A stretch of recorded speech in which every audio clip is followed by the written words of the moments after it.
Okay, so yeah, I just thought we would record for anybody that misses the session.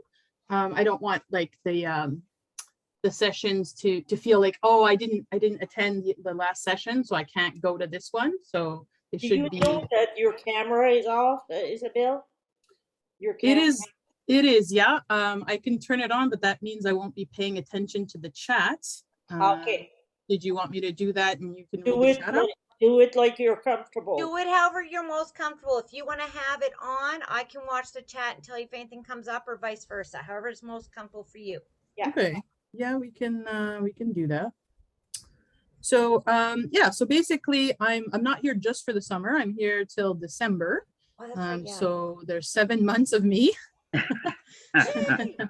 Yeah, so it's sponsored by Arts New Brunswick. So there was a grant that I applied for and it got accepted. So I'll be able to do these sessions with you once a month, and I can have what's called office hours. So if you need to chat with me one-on-one, you can book an appointment and I'll be happy to chat with you about anything. Because I know, group is not always, um, it doesn't always work for everyone. And sometimes if you have a deeper idea, it can be best suited one-on-one. So yeah, basically, what an artist in residence is kind of, I'm at your disposition. So I'm here to help you. I have my own project and I can share with you what I'm doing. You can feel free to join in that project or just observe, that's fine. You participate as much as you're able or want to.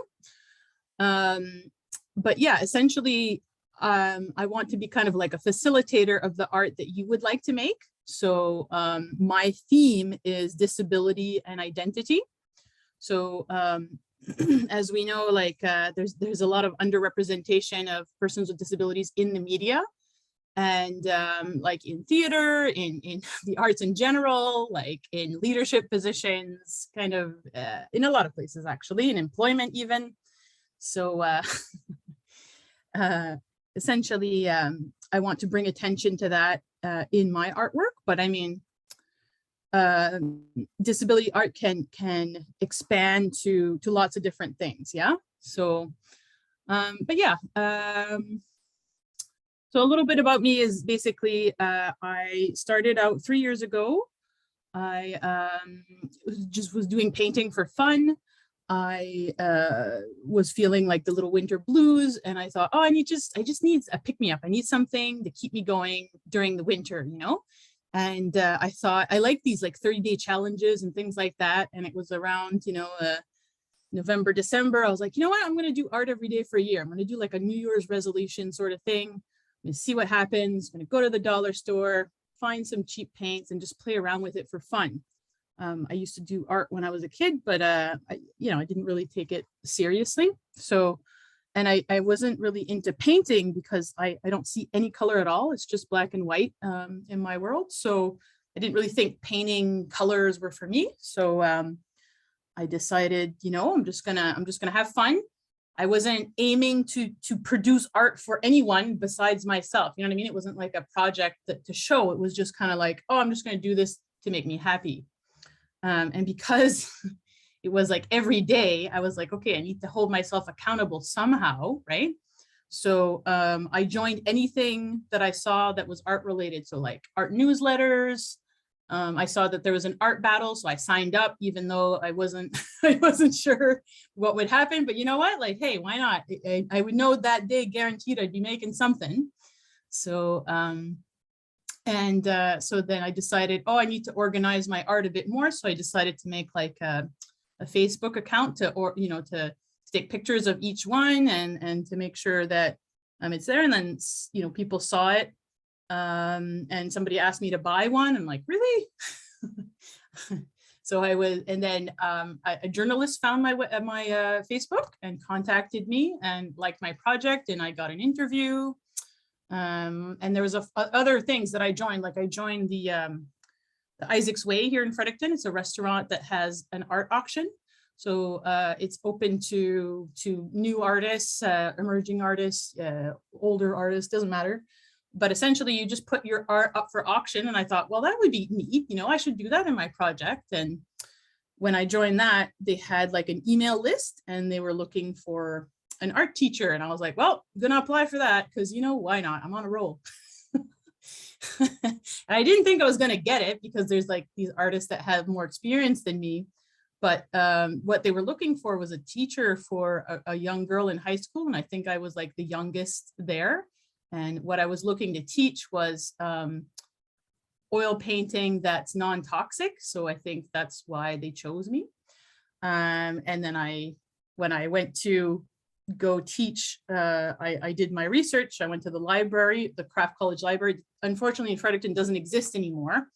But in 2019, that was definitely a thing. It was a beautiful library full of resources. And while I was asking the librarian, she's like, well, we're looking for programming. Why don't you teach here? And I'm like, okay. So you know what I mean? Like it was just kind of opportunity after opportunity. And I think, you know, when you focus on one thing, you see it more, right? It's kind of like when you buy something new, then you tend to see it everywhere because your attention is on it.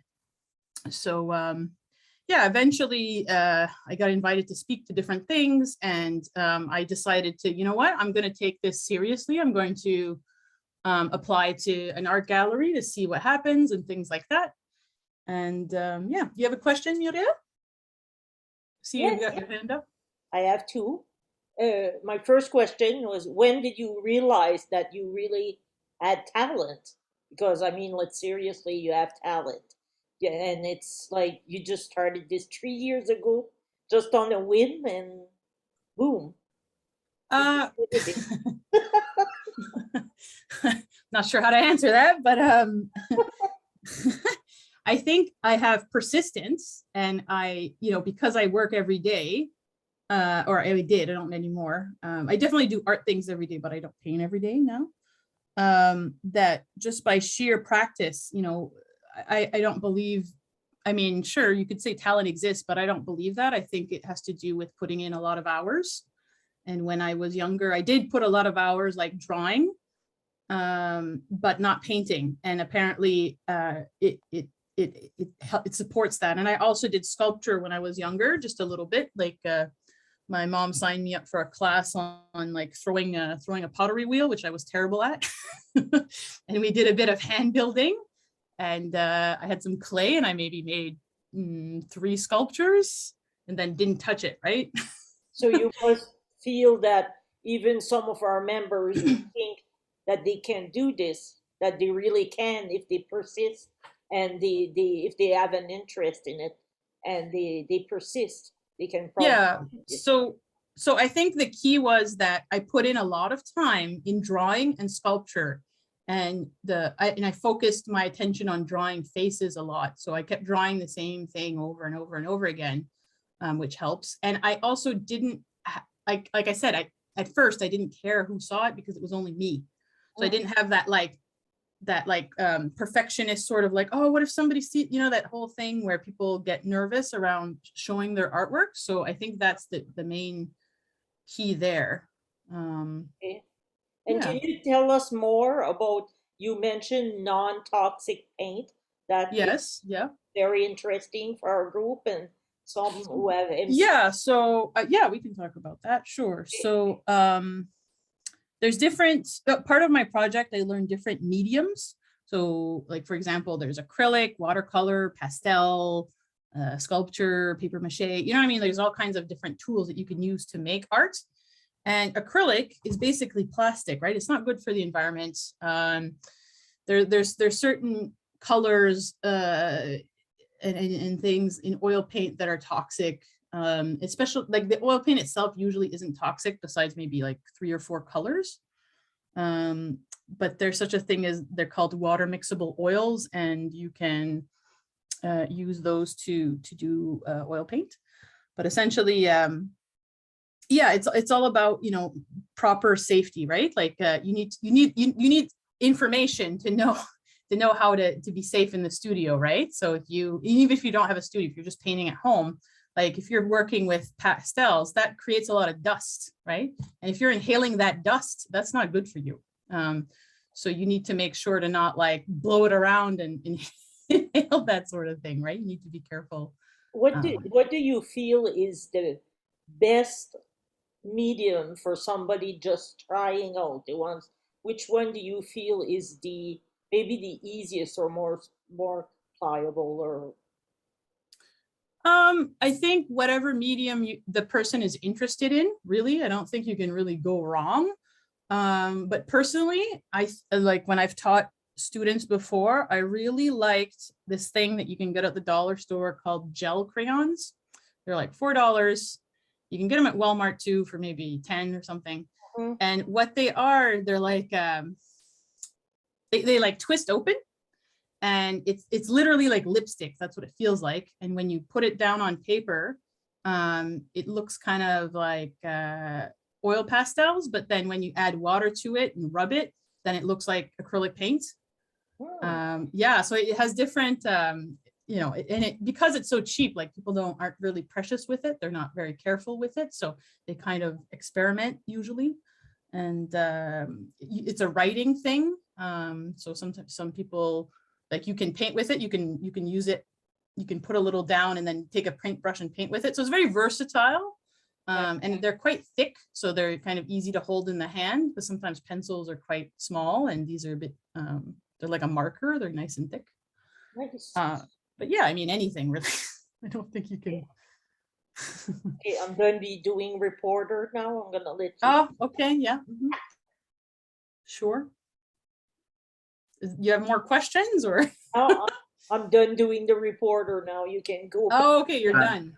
Danny has a question though for you. Yeah. Okay. Ysabelle, my Yeah. question to you is, okay, so as a artist that's virtually like partially blind, that can only see black and white, Yeah. my question to you, have you ever created like a painting but randomly just taken colors and just made your own painting just like that? Or make a painting out of black and white and see what you come up with? Have I made a painting in black and white? Yeah, I've done some of those. And for the color part, like, how do you determine, like, what's what? Do you just say, I'm Yeah. gonna pick that color? So yeah, so I'm very careful. So I learned color theory on YouTube. I'm very big into learning videos on YouTube. I didn't go to art school, you know what I mean? So I try to learn as much as I can, but essentially I learned color theory. So which colors go well together. Since I was young, I'm very cognizant of what, like, you know, when my mom would we'd talk about clothes or whatever, she'd say, oh, this matches, that matches. And it's just, I tend to remember those things, right? Like when you ask somebody, oh, what are colors on their shirt? Like, oh, it's yellow and purple and pink or whatever. It's like, oh, I know that they tend to match together because they're on a shirt, right? Why not? Right. So there's a few keys there. So one of the keys is that I buy colors or buy paints or whatever materials that are labeled. If they're not labeled, I ask somebody to label it for me. Okay. The other thing is I try to pick pure colors, if that makes sense. So what I mean by that is, like, it's the single pigment. So it's the true essence of that color. Which means you mean like vibrant colors? Like primary colors. No. So Okay. what I mean is, like, sometimes cheaper paint will have you'll make a green, right? And they'll have like 5 different colors in that green. And I want only the yellow and the blue necessary to make that green. Like, I don't want any miscellaneous extra things in there, because I won't be able to see it. That makes sense. Right. So I try to use the purest color. So I'm trying to think if I do anything else. I tend to use only a few colors, so maybe 5 at most. Mhm. If I can get away with 3, I'll do 3. And yeah, I tend to look up, there's a thing called a color wheel, and you can do complementary color schemes or whatever. There's that's what I tend to do usually, but there's all kinds, harmonious color schemes, blah, blah, blah. And essentially the wheel will tell you, choose these couple of colors and then you're good. It's kind of like when you learn music theory, if you know like a blues scale, whatever notes that you put in that blues scale, it's going to sound good. So that's kind of the metaphor that I have for that. Yeah, for me, I draw a lot. I'm a really good drawer, and I'm very good in art and things like that. And, you know, I know, but to be in a totally different world of, for a person that can see the color and you that really can't, but you do so well and great, it's nothing but, you know, amazing what you do. Yeah, thanks. Yeah. I'm very, you know, sometimes people don't realize how much talent people have, no matter who it is, really, you know. Yeah, thank you. Ysabelle's one of my favorite pieces of yours. I used to see it all the time when I went for my sauna at Surface Float. Oh yeah. And I forget, but it was the little yoga pose one. Yeah. It was in the room. It was beautiful. Yeah. And I kept saying, I got to remember to buy that one, and then it was gone. But thanks yeah, for they're in Barachois right now. I had them in a show in Sackville recently, so that's where they are. I still have them. Yeah, there's a black man in an awkward pose, and then a woman in she looked kind of pregnant in a prayer pose, sitting prayer pose. Yes, that's the one. I love that one. Yeah. So that was an example of a challenge that I did, right? So at first I was painting faces with acrylic paint or whatever, and then I got kind of bored with that, so I bought gouache and watercolor, and then I decided I did yoga. So I wanted to paint one yoga pose a day, and that was part of that, right? So that's what I tend to do. I tend to do these little projects to motivate me to do more things, right? Cool. Which is one way to get started if you're into doing little projects, which most people tend to be. But yeah, I mean, essentially the goal here is that I want to be able to like represent disability in my artwork. So are you guys able to share the screen? I don't know who has the. Yes, we can give you share. Okay, cool. So paintings. Yeah, so this Thursday, I'll be doing a presentation for another group, and it will have audio description in the presentation and closed captioning and ASL. I don't know if anybody in this group needs those things, but please let me know if you do. We'll see what we can do. I do use captions. Yeah. Do you use caption? Is there captions available in Zoom, or should we be using another platform? No, they're already on. Request it. Yeah. Okay, yeah, great. It's on. I think Muriel would have fixed it up for you. Okay, perfect. Yeah. So so just earlier this month, I was at Struts, which is a gallery in Sackville, and I just want to show you an example of what I mean by like disability art. So this year I've been focusing on art installation. So an installation is like, it's kind of like a sculpture. It's not, you wouldn't call it really a sculpture or a painting. It's like in between. And it's basically an idea that you're trying to communicate, which is one of my favorite types of art. I don't find I'm particularly good at it, but I really admire people who are. So I'm just going to show you. So who am I? So do you want me to send it in the chat and then you can put it in presentation mode, or do you want me to do that? How do you want me to? Do you want to handle that? Yeah, but she oh, there it is. Yeah. Oh, here. Okay, I'll put it up. Okay. I'll take care of it. Here we go. So essentially it's a room where my mom and I entered, and it had like an uneven floor. So the floor wasn't super safe. Yeah, there we go. So if you click on that second picture, I guess. I mean, it doesn't really matter. You can kind of go through it and I can talk through it. So there's many different things to look at here. So here in this particular setting, there's 4 walls with a bunch of paintings on each wall. And then in the middle of the room, there's like a pole. And what I did with that pole is I made it look like a white cane, not in this particular picture. There's a picture further down that you can see. But there's like a red strip on the bottom and like a black strip for the handle on the top of that. And I've got some. My favorite. Like the. My favorite looks like a profile of someone. For some reason, it keeps reminding me of Martin Luther King. Martin Luther King. And wow, I wonder which painting is that. It's not. I know it's not, but for some reason, for me, it reminds me of him. Well, that's cool. Yeah. Oh, and I saw this online already. The wheelchair that you made out of. Yeah, so that was an idea that we had like on the spot, really, because if you can see, I don't know if you can see that, but that floor is indented. Like there's a hole in that floor. It's at least an inch or so. You know, somebody could trip on that, right? And it was perfectly, the rectangle was perfect. So I'm like, yeah. So my mom started like taping that up, and I'm like, why don't we do that? She's like, yeah, let's do it. Pretty great.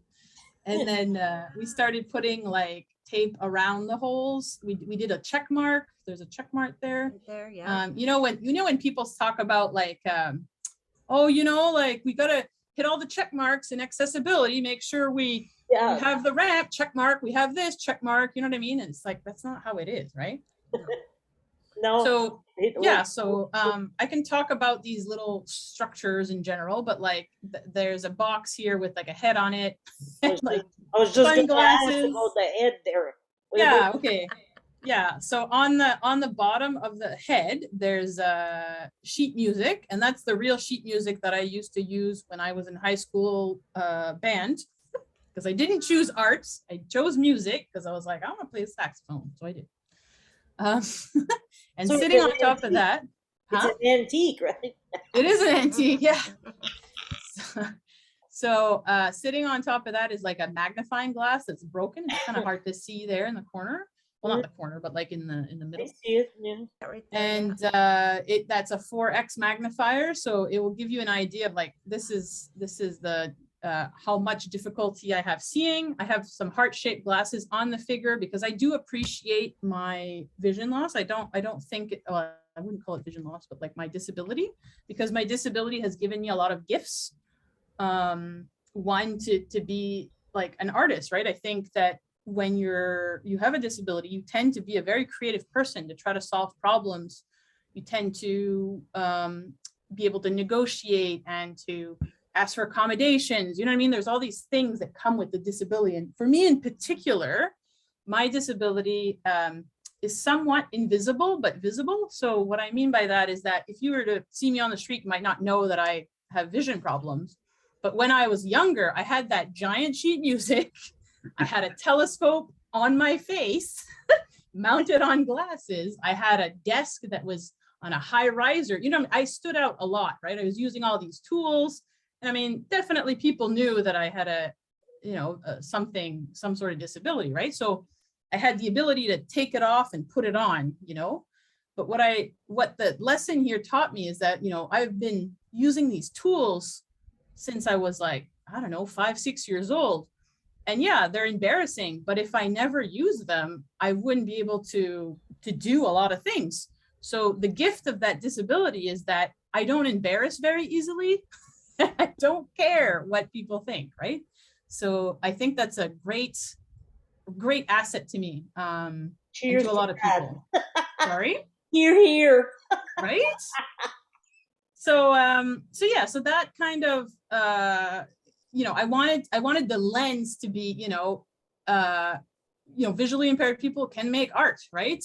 Just because I can't see color. It's like I'm a baker that can't taste their own food. You know what I mean? I'm not able to see the last result, but I think that's why I'm more comfortable with these installation art ideas, because it's about the idea behind it that I can try to know the impact of that idea. So Ysabelle, yeah. Excuse me, Mm-hmm. I have a really, really good question for you. Great. In all the years that you've done art, which piece of art was the hardest to do?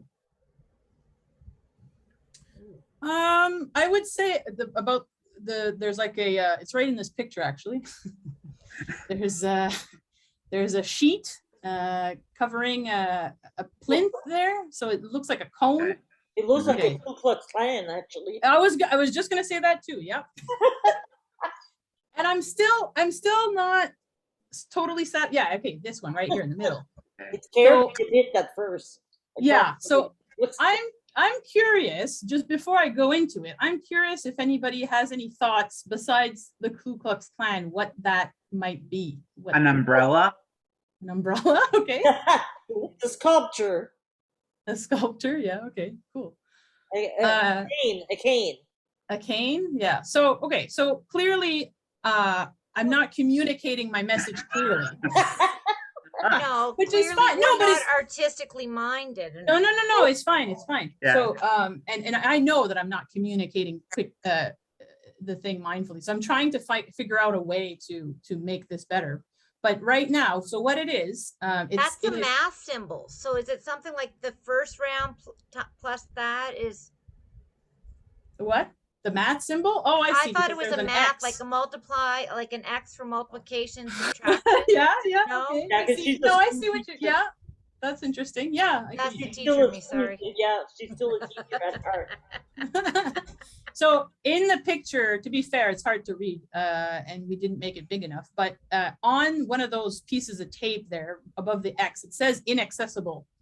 So what it is underneath that sheet, there is a tactile piece of art.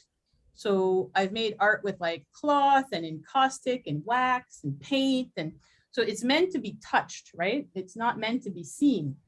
So my idea behind this, and it's kind of complicated, but essentially is that you need to ask for accommodation to be able to touch the thing, because you're not supposed to touch art when you go in a gallery unless it's specifically told to you, right?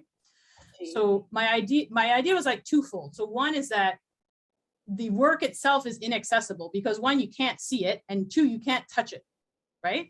So it's inaccessible at the moment. And the second part of it is that you need to ask for an accommodation, but it's like in the real world, when you have a disability, it's not like things are labeled that you have to ask for accommodation. You got to figure that out on your own. So it's like a puzzle, you know what I mean? And it's hard for me to communicate, and I'm not, Of like the ramp in the back of the restaurant.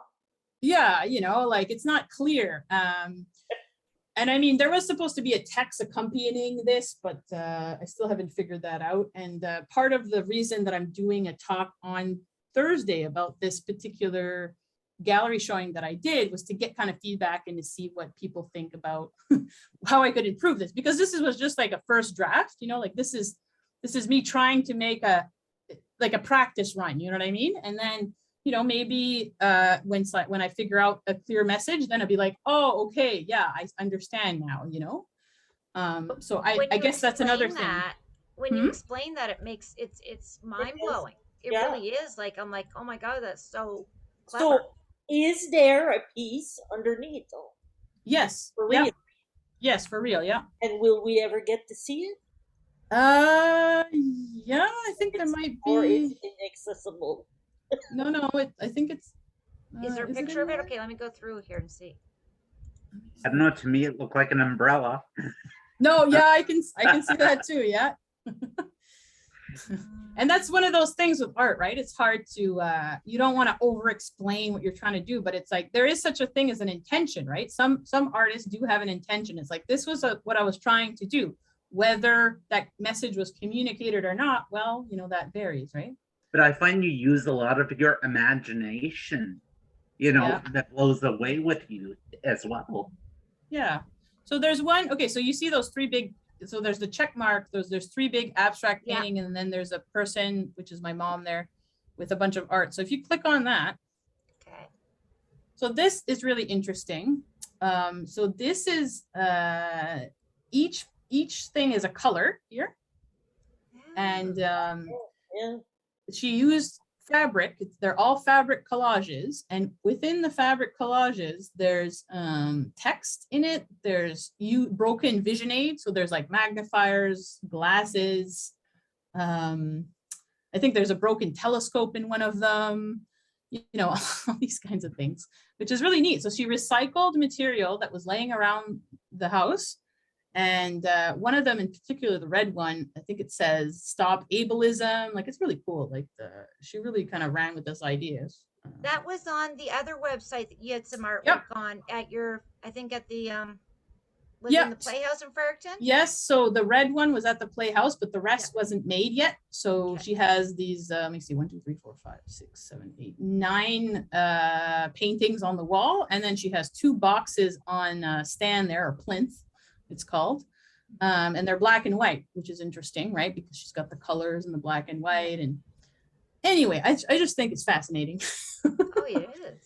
You know what I mean? Like, I didn't have a particular idea. I was just playing around with fabric collages, and I'm like, what if we put like stuff in there? And then she kind of ran with it. She made it her own project, which is, I'm hoping, you know, you guys may have your own things and you run with your own ideas, and I can, you know, help you with whatever you want to build, right?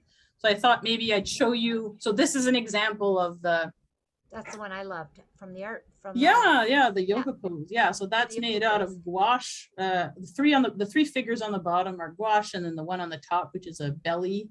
I do find the pictures awful small, though. They're hard to see. Yeah, to be fair, yeah, they are hard to see. I don't see the pictures at all. Like, if you click on the picture, it's Muriel who's sharing. Yeah, if you click on the picture and zoom in. I can zoom in there. Yeah. I didn't realize I could zoom in some there. That's about as big as it'll go. Yeah. There. Yeah, and then there's at the corner of the painting, or the corner of that black screen, there's like these like near your mouse. Yeah, right there. Yeah. So that'll make it as big as it goes. But in the chat, there is a link where you can click on them and you can zoom in even more. And there are several different pictures of these things on my website and Facebook. So this picture might be too small, but there will be others. but you do nice work. Thank you. Yes. Thank you. So do you sell your art as well? Yeah, I sold maybe about 100. Wow, that's amazing. And some of them my mom bought, so Don't count. you know, whatever. I'm gonna get one. Yeah. Cass has a question. She's got her hand up. Cass. Okay, yeah, Cass. I'm just wondering what made you want to paint a belly? Why would I want to paint a belly? A belly, like you said, that top picture there is a belly. So it's stomach. Well, the reason was because I have a lot of body shame with my belly, and I think a lot of women do. And I was like, what's the ideal belly? Like, where's the point where I would be satisfied with a belly? And I, you know, when I look at that one, I'm like, I would be happy with that particular belly. And I'm thinking, how many people have that belly? You know what I mean? And I think too, when it comes to disabilities, there is some shame around, you know, oh, I'm sorry, I don't see well. It's like, why am I saying I'm sorry? It's not, I'm not sorry that I don't see well. It's not my fault, you know? Nope.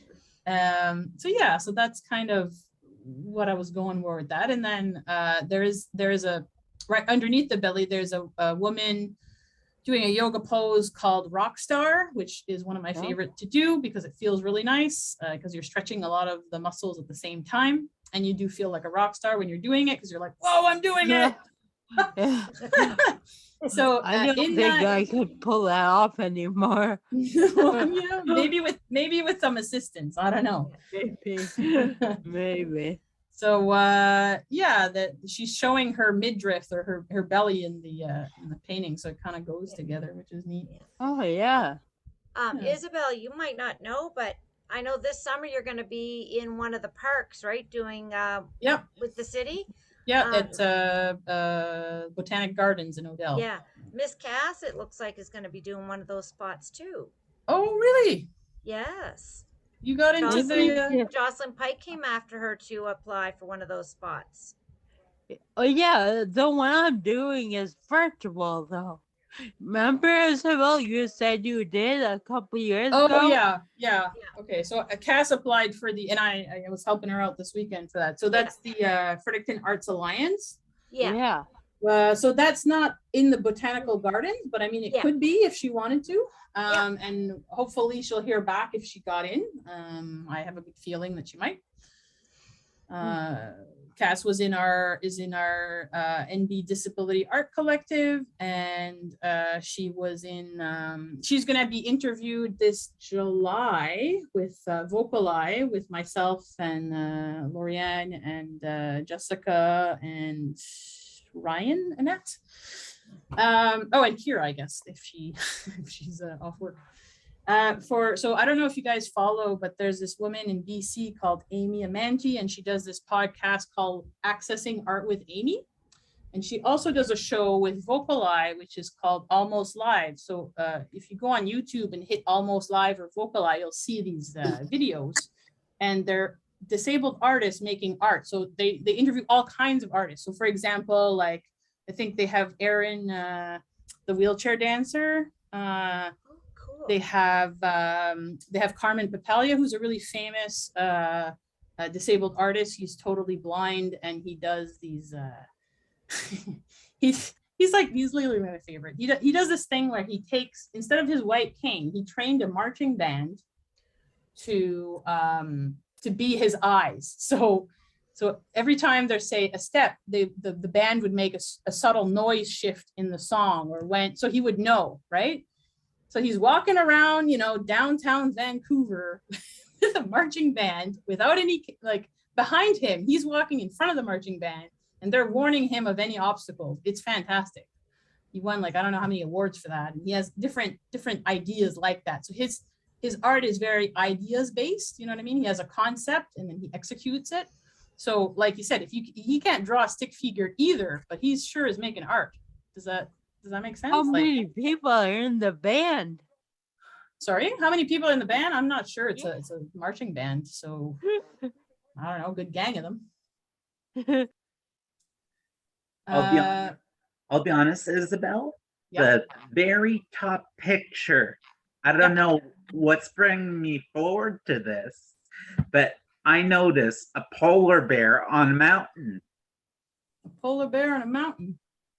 It looks like a polar bear on a mountain. You're really thinking outside the box, aren't you? Well, I mean, I've painted some polar bears.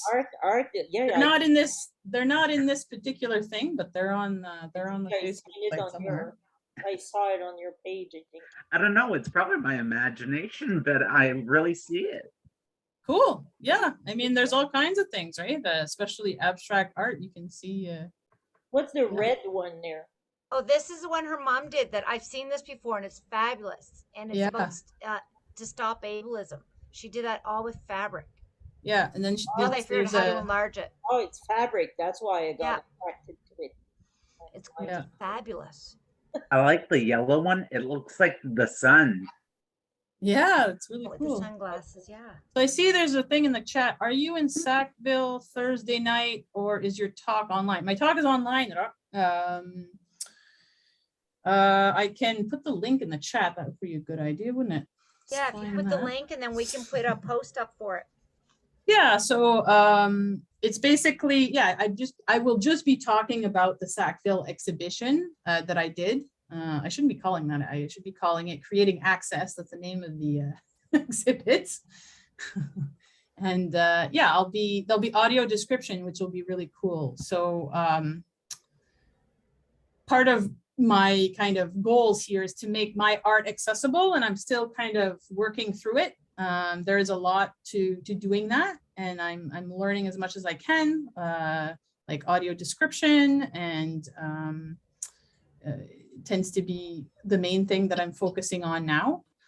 And I find doing artist talks very helpful to understand these things. Okay, found the presentation. So it's called a Workshare presentation. It's hosted by this organization called Kinetic Light.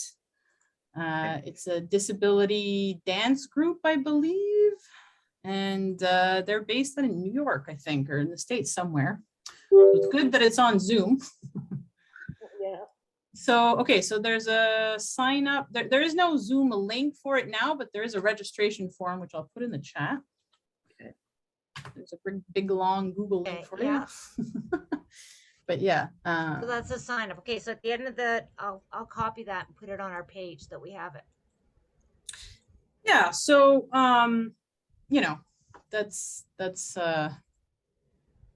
one thing. So one of the resources that I kind of wanted to share with you is that so like I said in the beginning, I just did this for fun at first, and then I was trying to get more serious with it, and I learned a few things along the road to be kind of like a professional artist. So there's a few things that you usually need to do when you apply for things like artist grants or applying to a gallery or doing a show or whatever, right? There's all these opportunities that exist where you can make some money with your art, where you can do all these things, yeah? And you can participate in the disability art community. So in Canada, there is a website, which I'm gonna put in the chat. And what it is, it's like, let me see, Creative Users Project, there we go. So what they have here is art calls. So what it is that they're all the opportunities where you can participate across Canada to do art-based things that are related to disability. So it's pretty cool. So it's called creativeusers.net, and you can create a profile on there. So basically you would have your own web presence. It's not technically a website, but you would have a feature on their page called Network Connector. And there are, I don't know how many people there are on there. I have a profile on there, and a few other people that I know do. And you can link to the website. It has different things. So for example, it'll say like a bio. It'll have like areas of interest. So for example, let's say you do videography, storytelling, and sculpture, right? You can put that on there. You can say that I'm interested, my expertise is in audio description, relaxed performance, environmental art, you know, things like that. And then you can say, you can talk about your disability if you want, and people will say like, I identify as a neurodiverse, feminist, LGBTQ plus artist, right? For example, you could, you know, whatever you want to do with it, it's fine. And then you can put a link to your website, and people can get to know you that way, which is really cool, because lately I have been getting a few opportunities like in Alberta and in BC recruiting me for things. So, you know, if you want to do that, you certainly could. If you think like, oh man, Ysabelle, like I just want to do like, just want to do it informally and just hang out, you can do that too. You don't have to do any of that. I also have a website where I host the NB Disability Art Collective. So Cass, for example, has a profile on there on my site, and I'd be happy to add other people to that thing, and I will put that in the chat as well. I think about like maybe 11 people on there so far. And then you can, you know, if people see it and they can recruit and contact you for things, then that will give you some opportunity, because sometimes it's like you need a reason to make art, you know. It's like somebody's like, oh, I seen you did this, you know, would you do a project for whatever? And sometimes you can do art collaboratively, which is great. So I will put that in here.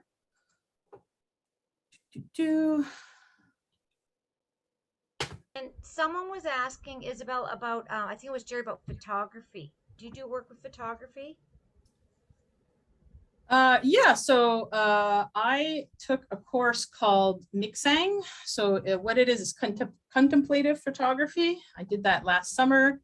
My partner is actually a photographer, professional photographer. So he would be more helpful in that arena. But certainly there is a photography club in Fredericton that meets virtually. So it is quite accessible. I don't think you need to be in Fredericton to be part of their meetings or whatever, but they do have resources, and they had their own show at the Playhouse this year, or earlier this year as well. Okay. Do you have a question, Carly? Well, I'm currently sort of working on my own sort of writing Like Yeah. I'm experimenting with the memoir style of writing. Yeah. And sort of, I'm curious, what you're saying sort of interests me. Mm-hmm. So you're writing about yourself, like a biography? Yeah, sort of. That's cool. Yeah, sort of my experiences as someone with hydrocephalus and all that jazz. Yeah, that's cool. And sort of the emotional journey, kind of combining the two stories into one eventually. Okay, so you thinking like you want to make a play with it, or you want to do like a book or a poem, short story? Sort of a book of like I'm experimenting with the memoir style of writing. Okay. A few of my friends in the creative writers group sort of suggested that as an option, and I've been experimenting with it. That's great. Yeah, there are like magazines that you can apply for to get your writing published if that interests you. And I think there is like a writing group, if I'm not mistaken. I'll have to check in with my friend Davery in Alberta. I believe they run a writing group where it's kind of like once a week they meet up, they share a piece of writing and then they chat about it and then they'll kind of workshop it together. But maybe your group in Moncton already does that. I don't know. Yeah, it's sort of similar to that. Yeah. Basically, I read what I write and they give constructive feedback based on one's comfort level. Mm-hmm.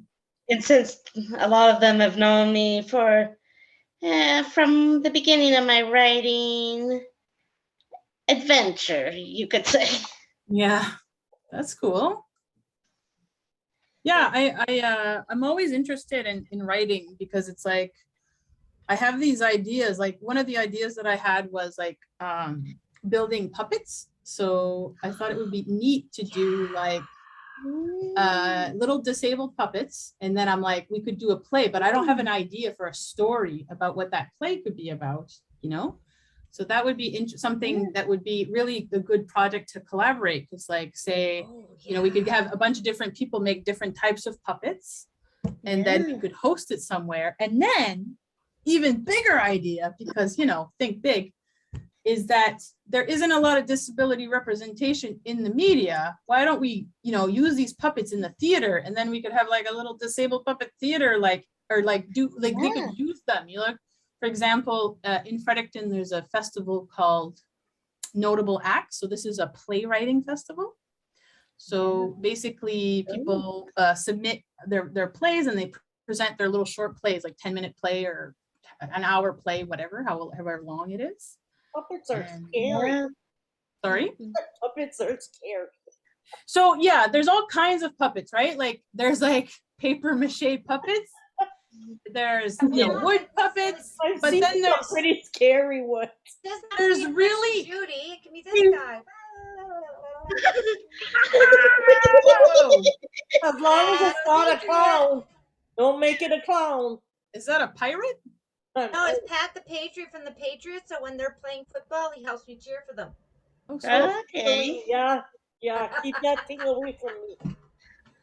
Yeah, so I mean, there are really simple puppets that we can make. So for example, there's such a thing as paper puppets. So you would draw your face and then your little arms, and then there'd be little hooks, and then you can use wires to make them move, make the joints move. So Sorry? I used to make marionettes that would walk that were crocheted. Oh, that's so cool. Love that. I haven't made it in years though, but I think I was like 8 years old. Yeah. And there was a daycare in the States that found out that I made them, and I made a bunch for their daycare one year. Do you have them here to show? I'd have to make one. I haven't made one in years, but. You got rid of them all? No, I actually sold a bunch to a daycare in the States at when I was a child. That's awesome. When you drop the strings, did he keep walking?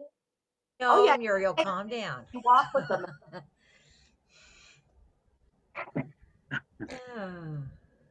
Okay, so there's a bunch of stuff going on in the chat here. Let's see. Somebody's going to grab a drink. That's great. I love collaborations. Puppets would be cool. your mom. Well, this escalated quickly. That was me playing Lol, with the puppets puppet. are scary. Let's your imagination grow wild. Marionette artist. Okay. All right. It does sound very interesting, though. Okay. Marionettes. Well, Marionettes, yeah. It's a great because idea. I've always said that I think one of the best ways to help us get over the stigma of disabilities to start early with children, right? And within the school system. Yeah. And, you know, something fun like a play or something like that would be easier to get into schools and present, and they could be recorded and on smart boards.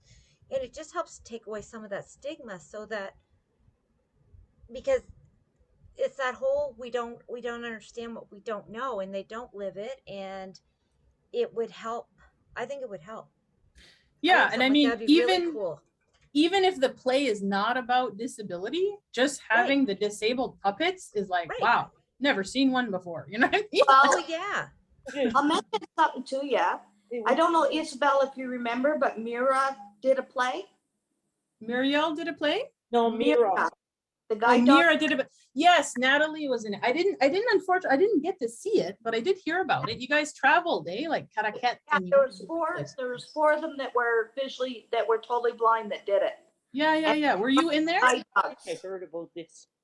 No, I just looked after the dogs, but I you know, but it was something job. Talk about the disability of being visually impaired, right? And Okay. it was really awesome. Yeah. That's cool. Yeah. So yeah, that can be done, right? So yeah, that wasn't recorded, was it? No. Oh, that's a shame. But it is cool that they went a few different places to present that. That's really neat. Yeah, they went to quite a few places actually. Yeah. Be kind years of ago, cool I even think. to take like you were saying, Ysabelle, it wouldn't have to be a story about disability, but have disability actors take some modern, like even take a Shakespeare play and redo like Yes, that's what comedy of errors, but everybody's got a disability. Yes. Or something. Yeah, so that people do that all the time, right? They do like an adaptation of the play, and we could do a disability adaptation of a well-known play. So we don't actually have to write a play. We can just make the puppets and then, or collaborate with somebody in the notable acts, which would be really interesting. But I mean, these are big ideas, right? And we can just start with one or I don't want people to get overwhelmed, but it's like, when you think big, there's all kinds of things that pop up. So we could do Rapunzel, and she would need an elevator to get I love it. It'd be like, darn, this is not acceptable. How am I supposed to let my Rapunzel, I need a lift. How am I supposed to let my hair down? Yeah, and it's like I didn't mention this in the beginning, but I do have an improv background. So I did do like 10 years of theatrical improvisation, and that is a very collaborative art making, right? Like, what do you mean by that? So improv is kind of like you make up stories on the spot. Okay. And you are with a group of people, and sometimes it's funny, sometimes it's not. But I mean, it's a creative endeavor, right? So there's different ways of going about it, kind of like whose line is it anyway? That's a style that you could do. There's different ways where you do more structured approach, where there's actually like a referee and points, and they introduce you like wrestlers, and there's music, and oh man, there's all kinds of things that they do with improv. But it could be an improvised play, right? Like some people are very creative, and it doesn't take much for them to do a story up on the spot. And if they see a couple puppets, they'll just kind of go, what I mean? Some of us have really good planning abilities, and other of us are more improvisers. So, funny they mention that about puppets. There was one year I belonged to a miniature club before I became totally visually impaired. Miniatures? Miniatures, yeah. And there's a lady that had in our club when she joined, the puppet theater, the little puppet theater thing I have must be at least 40 years old. And she had made miniature puppets that you could really use, and it looks like that thing. So I bought it, and I took became visually impaired. I made a whole bunch of little puppets for it. Oh, that's cool. Classify that as art or not. Do you know what I mean? Yes, Like, yes, yeah, of That course, part, yeah. of course, yeah. Anything that you make, really. So, Isabel, Yeah. in terms of like the type of art I do, Uh-huh. like the Wheel of Fortune or things like that, that they're like bigger props. Yeah. Is there any collaboration that if someone would need help, would you have help on the side to kind of visualize or help the person what they needed to do if they had a vision of what they want to do?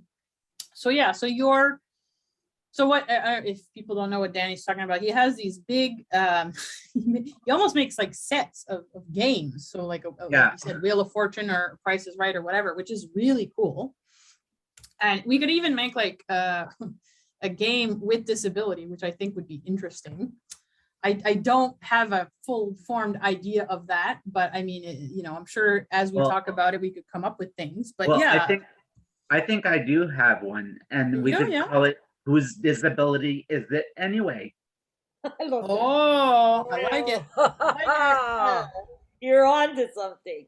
But no one, we choose it hard, Mhm. but we would kind of like write down the category of the person that has that type of disability, but we would kind of have to act the part out. isn't that kind of exploiting the person with the disability though? What? Isn't that kind of exploiting the person with the disability? No, because you try, in other words, it would be kind of like,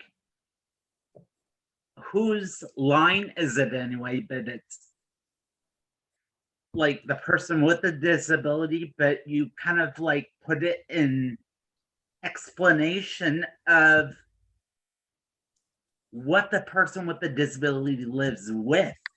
I like the title for sure. I think the title is fantastic. It That's could something I just came up with like that.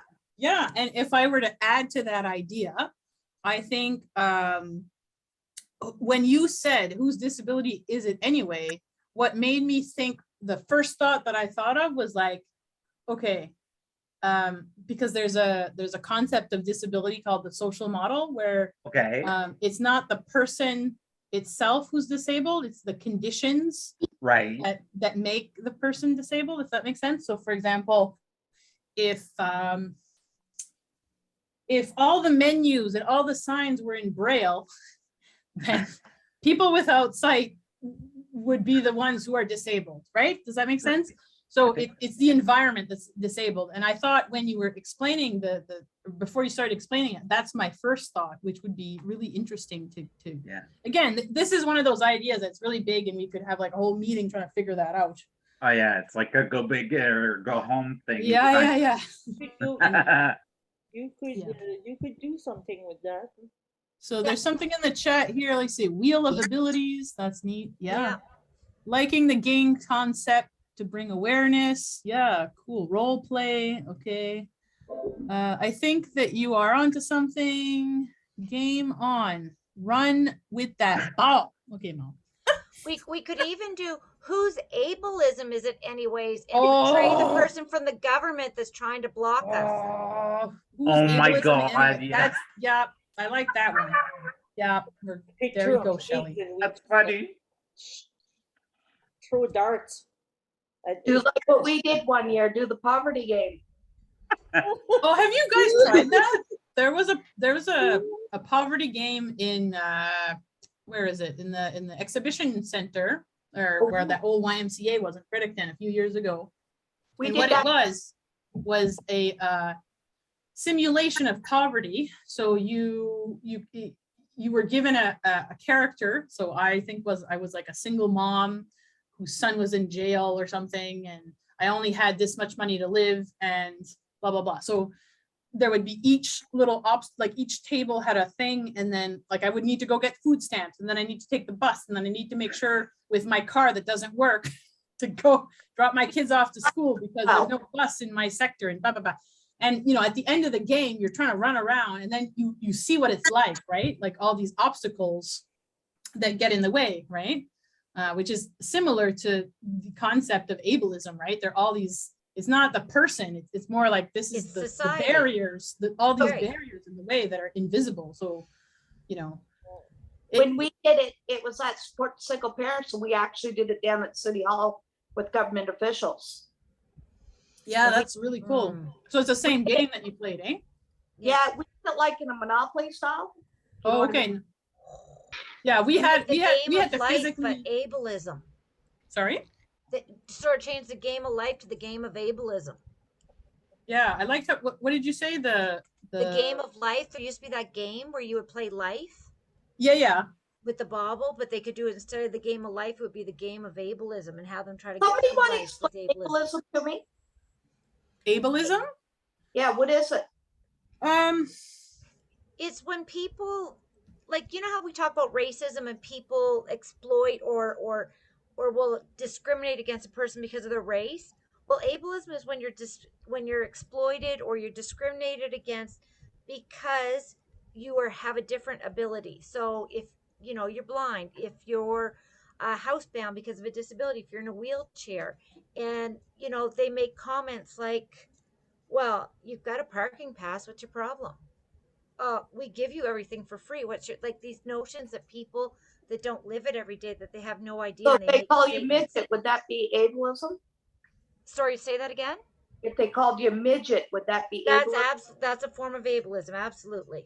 Yeah, and it's like you don't need to have a disability to experience ableism. Like, I agree. It's favoritism towards able-bodied people, right? Yep. So it's all about, you know, some people go as much as like it crosses over into ageism, right? You're not able to do certain things because you're older, and it goes into different body types, and you know, this workaholic culture that we have, like the structure of, like, you know, do work 9 to 5 and blah blah blah, and that's the only way that you can contribute to society. It's like, okay, whoa, like why not, why isn't part-time jobs considered contribution to society? You know, anyway, this is a big rant that I could go into, but there's this whole organization that exists called Disability Without Poverty that I'm sure you guys probably heard of from this group. Oh yeah, we're the New Brunswick rep with them. Yeah, so it's a great group.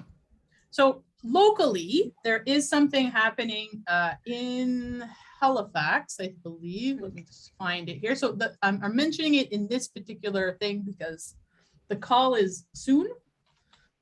And I know I've met this person before. So what they're doing, they're proposing a quiet parade. So they're looking for artists to participate in that. So let me just find the call here. I posted it in the... Did you I have say a group. Sorry? Did you say a quiet parade? You got it. A quiet parade. Yep. So you don't say nothing. Well, hold on. I'm gonna read you the call, and I'm gonna post it in the chat here. So I have a group on Facebook called the NB Disability Art Collective. Okay. It's linked on my website if you're looking for it. But the link I'm putting in the chat now is the call itself.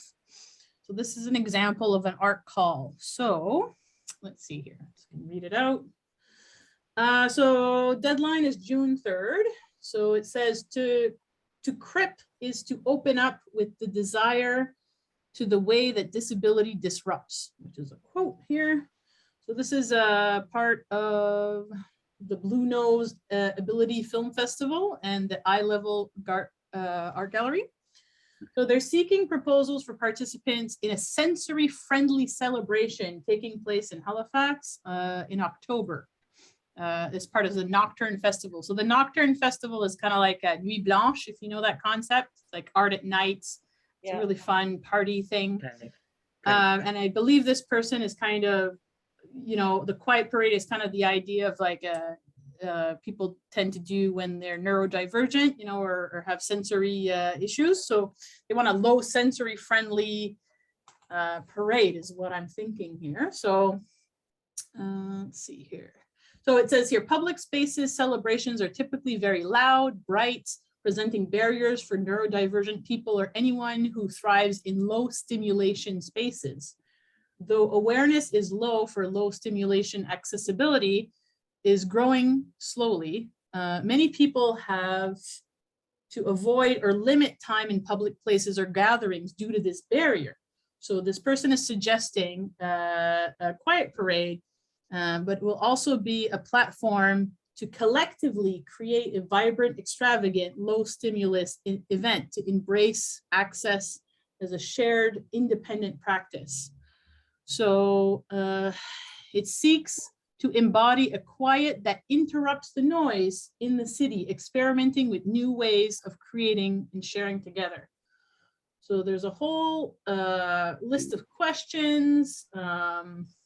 Anyway, this could be something, I think there's funding for it. Yeah, funding available for the Quiet Parade participants, which is nice. So they're talking about maybe assisting with creation of floats, determining how big your project is, blah, blah, blah. So there's an application form in that link. You know, that's, if that interests you, we can definitely talk about it more, but I just thought I would mention it since the deadline is soonish. So is this held worldwide? This is held in Halifax. So no, it's not worldwide, but there are festivals like this worldwide, yes. Okay. In New Brunswick, there's one in Fredericton called Illuminate. I forget, I think there's one in, the one in St. John, third shift, I'm participating in August of this year. It's called Third Shift, sorry, what am I saying? Yeah, third shift is cool. And then I don't know if Moncton has one. I think maybe, just can't think of the name. But yeah, there is these kind of disability, or sorry, art at night sort of thing. Yeah. Because I know they have an art gallery in the city of Moncton, in the Yeah. city hall. Yeah. Yes, there's all kinds of art galleries in Moncton. Yeah. Yeah. Okay, so you know, it could be anything: costumes, puppets, banners, workshop, performances. So yeah. So anyway, that's an example. So is it like any talent you have that you can perform? Yeah, really. As long as it's quiet. Oh, I think that's okay. the idea. I Or not giving a seizure to anybody. Would be also probably one of the main goals of this thing. Sorry. Oh, okay. So yeah, I'm just curious, you know, what goals you might have and things. And I mean, you don't have to answer right away, but I thought I would just kind of put it out there. You know, if you are interested in doing certain things, we talked about, some people talked about writing, talked about puppetry, talked about doing like a game, like an installation sort of thing. Was there anything else that I forgot to mention? Or anybody have anything that they want to add to this list, or just ideas that they've been thinking about doing? I do have an idea for you, actually. Yeah. Have you ever thought about putting in your art gallery a paint, like it would be a skirt long painting, but it would have different textures that the person would touch? Yeah, so that's what I was talking about earlier, a tactile painting. Yeah. And thanks for reminding me, because I was going to show an image of that, right? Okay. But yes, I do have, I only have one so far. I haven't made a lot of those. But that's definitely something we could explore more of. Let's see here. They work great too in schools if you have a sensory room, to have a couple different pieces of tactile art that will help children to, when the tactiles will help them calm down if they've been overstimulated. Yeah, it's really interesting. You know, there's all these, because art is very visually focused, right? But it doesn't have to be. No. In that blind that I belong to in Fredericton, Sorry? the Canadian Deafblind Rebellion Association Yes, getting a service yes, for out of Fredericton. yes. When we do activities or we do a sensory camp every year, and Okay. everything done by tactile touch. Oh, that's cool. Yeah. So that's in Fredericton? No, it's just an organization that offers intervener services for people that are visually and hearing impaired. Where is the camp held? Well, the camp hasn't been held for a couple of years, but we've Right. had Pandemic, yeah. we've had it in the past, yeah. Okay. Yeah, I'd love to hear more about that for sure. I think what would be a good idea too is that I know a lot of schools and things like that don't really understand what it's like to be either disabled or Right. blind or whatever.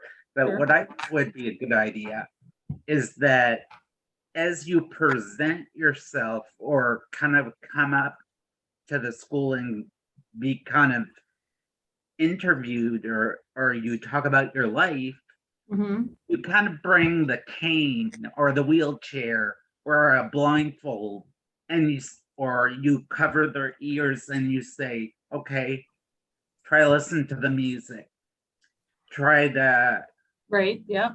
get yourself back to your seat, and it kind of twists the whole table around and it Mhm. makes them understand more. Those initiatives are being done, Dan. I was in Matthew Martin when that occurred. Yeah. Well, I know the Canadian Deafblind, like in the CNIB, have been going into the schools and Mhm. talking about different They things like tend that. to only happen though, Dan, for the more, so they happen for deaf, blind, wheelchair, and then the Yeah. rest don't. Yeah, I So mean, like, that's on us, and we are working. I've got another meeting coming up with Kelly Lamrock soon to talk about this stuff because I've told him now that I'm on the verge of being forced into retirement, I can start telling him the truth about inclusion because he can't fire me now, and because you're not allowed to speak out as a teacher. That's an automatic ground for being fired, right? So I'm going to start talking about this stuff and say for the only inclusionary province, we really suck at it, and it needs to go right into the curriculum under You and Your World for K-2, and from 3 to 8 under health to learn about different forms of disabilities, and that starts right with the teachers. Because I'll tell you what, as a teacher, you have no training, you know nothing. People would call me all over the district about autism because they knew I had an autistic child, but teachers are given no training and then are expected to just flourish and help children, and they Yeah. can't, they don't know what to do. I find they So judge if you we can too. get into the schools Yeah. and help work with that, then yes, we can start to make improvements from the ground up. No, I'm just saying that we have done stuff like that. Oh yeah. It's been done. Like, Yeah. because, like I've gone in with the guide dogs and we've talked about the dogs in certain schools here in Moncton. Yeah. So like a lot of there's work that needs to be done, right? Yeah, there's all these like education initiatives that exist, you know, like I certainly had that when I was a kid, you know, they came in, CNIB I think came in and they're like, these are the different ways, you know, and then I have, of course, a bunch of kids ask me, is this how you see it? Is this how you see it? It's like, nope, none of these practices are actually, none of these are how I see, but so I mean, they have kind of mixed results. Yeah. Yeah.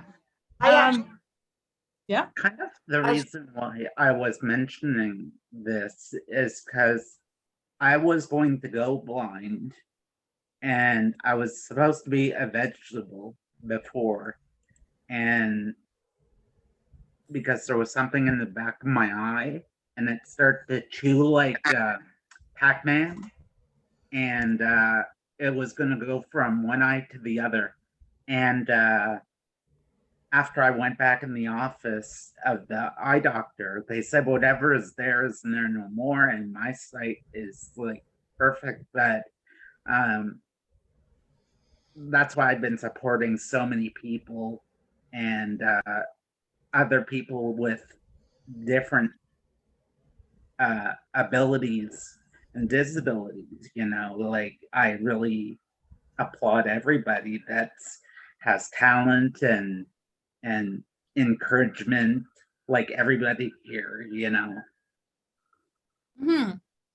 And it's like, oh, this is one of the things that I wanted to mention, that I mentioned a bit last week, that I think in England, they have a very, there's such a thing called Disability Art Online, and it's a huge website in England, lots of resources, all kinds of things on there if you're ever interested.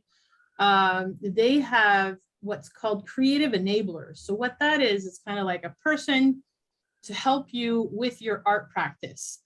So if you're unable to use your hands physically and you have an idea that you're trying to execute, then you would have like some assistance to help you execute that idea. And my idea with this kind of artist in residency would be like, maybe we could use each other as our creative enablers, because right now, you know, New Brunswick doesn't really have this initiative. Yeah. There's a lots of things, we're kind of behind in a lot of these things. And, you know, if because my mom and I certainly have been each other's creative enablers in certain circumstances. And I think it's really cool, you know, like to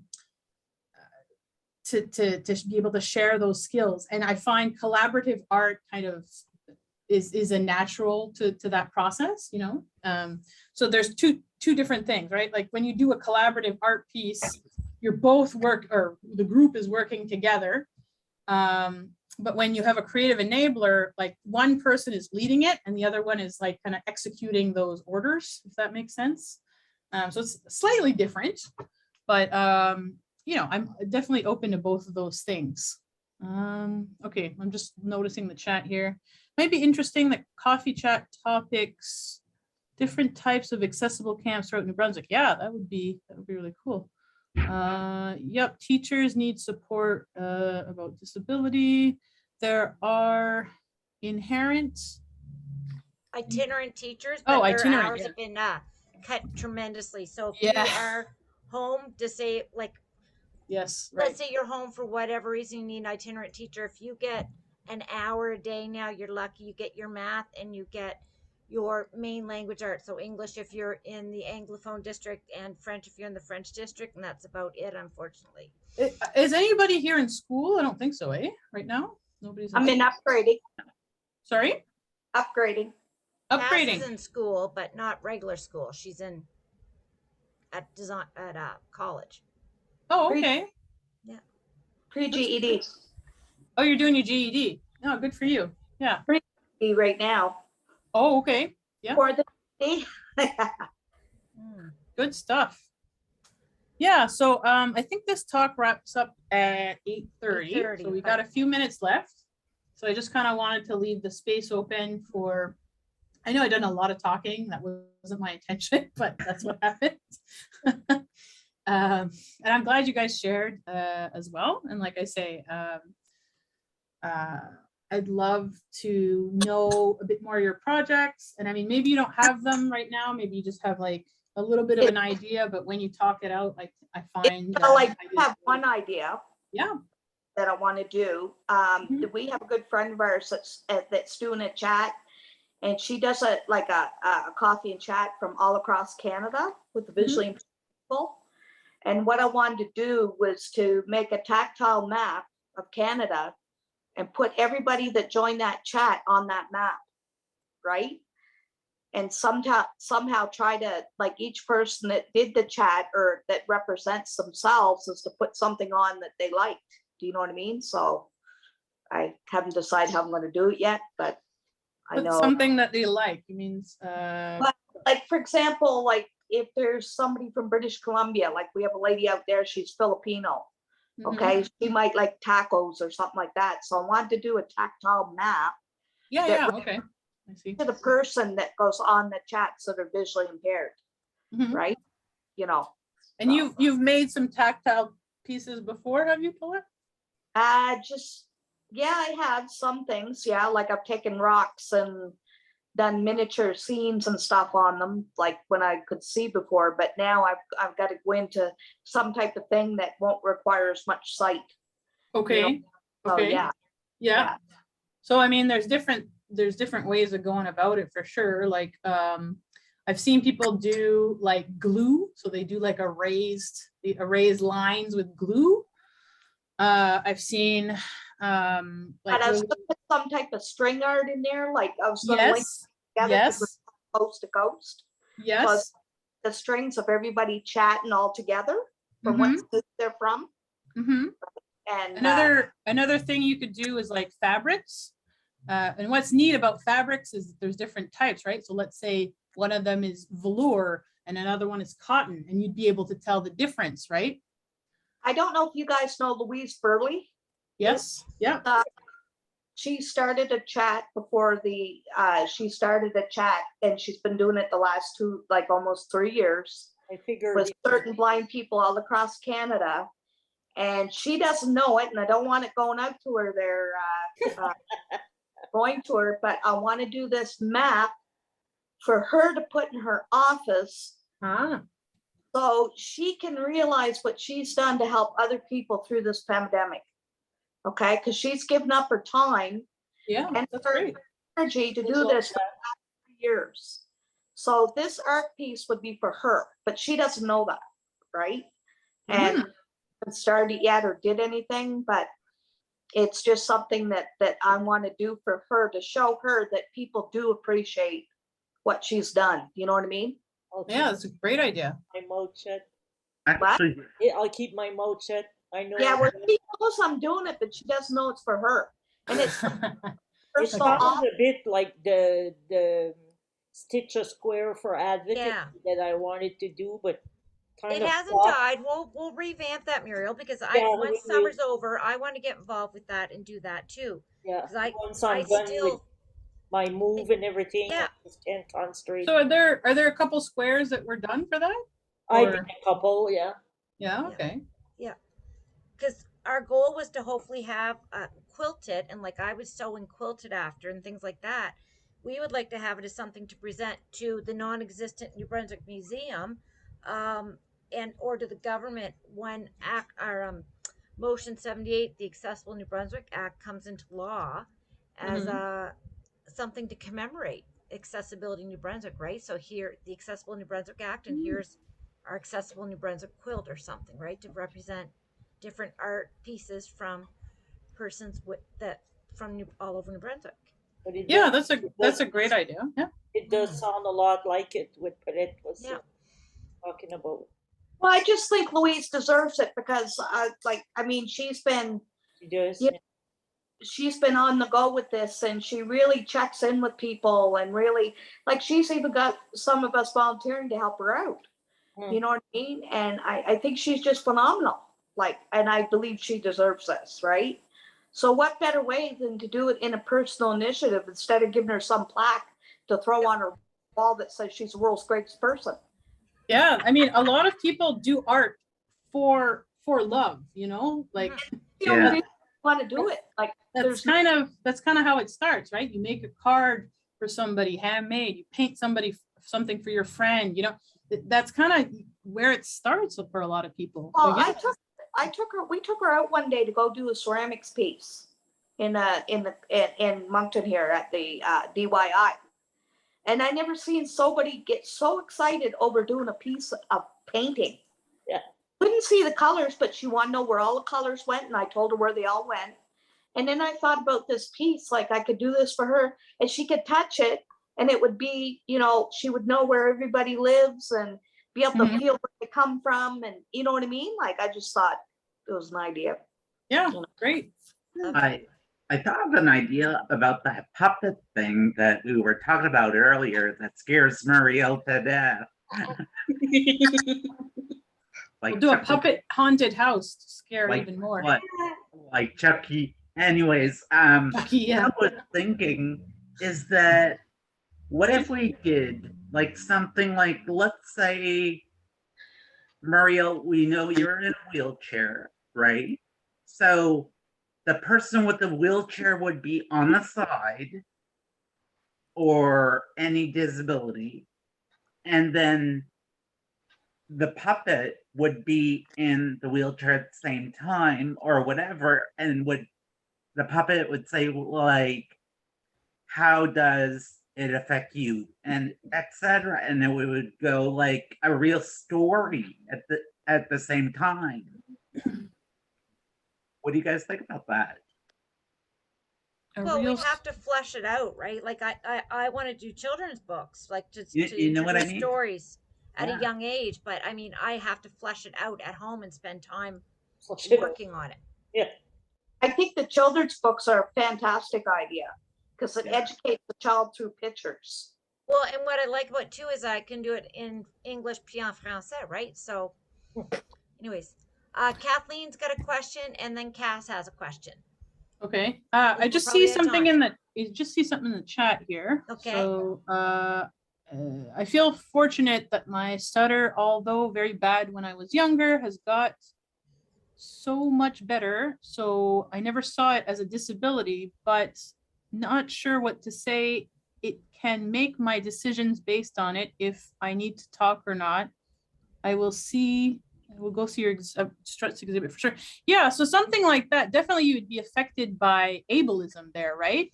Because there is this belief of like, oh, we need to speak a certain way, or, you know, there's all these ideas or, you know, that you would definitely be affected by, like I said, you don't need to have a disability to be affected by ableism, and that's a perfect example. Yeah. Sorry, you said Cass has a question. Kathleen, yeah. Go ahead. Kathleen and then Cass. Yeah. It's kind of geared towards Ysabelle and Cass.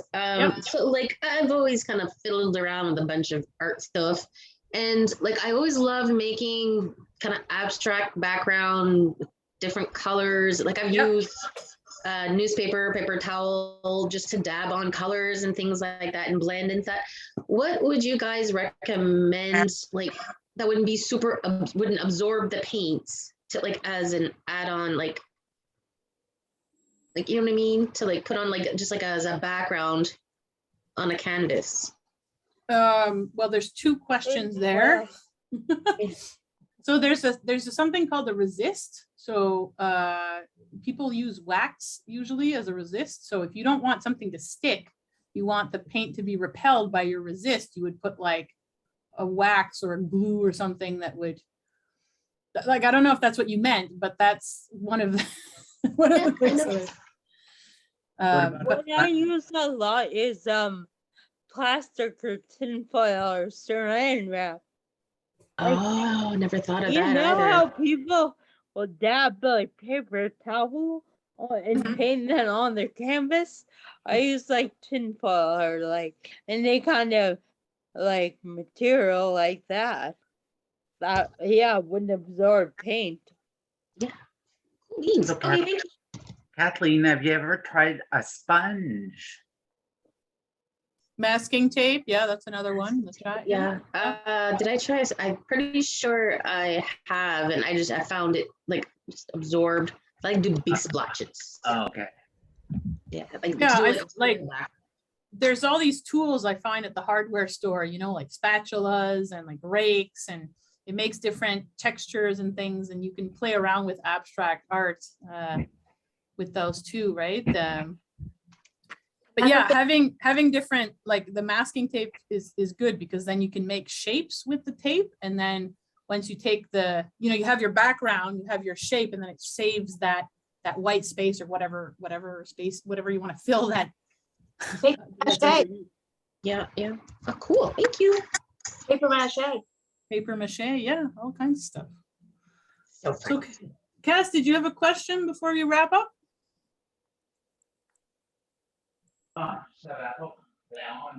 You're on mute if you do.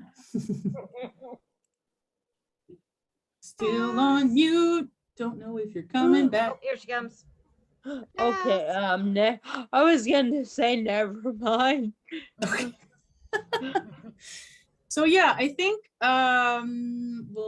we haven't set a date for the next one, but I'm assuming it'll be a month from now. Probably. I'll double check the calendar tonight, and we'll put it up later.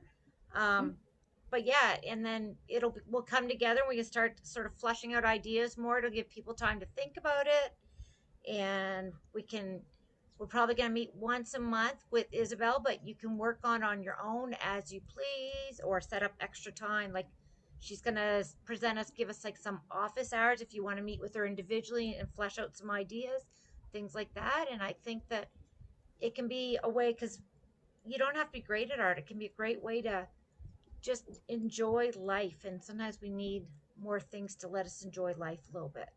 Yeah, thank you so much for coming. And Ysabelle, I think you're an amazing young lady with a lot of, sorry?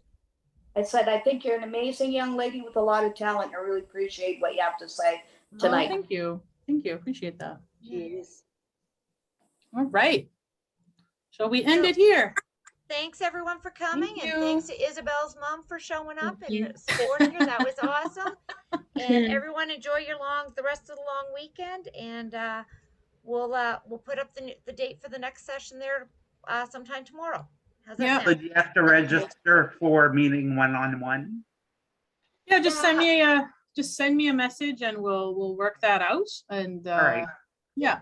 So yeah, just post the recording, and then for people who missed it, they'll be able to catch up. And there we go. Awesome. Thanks everybody. All right, Thank good night, you. guys. Bye-bye.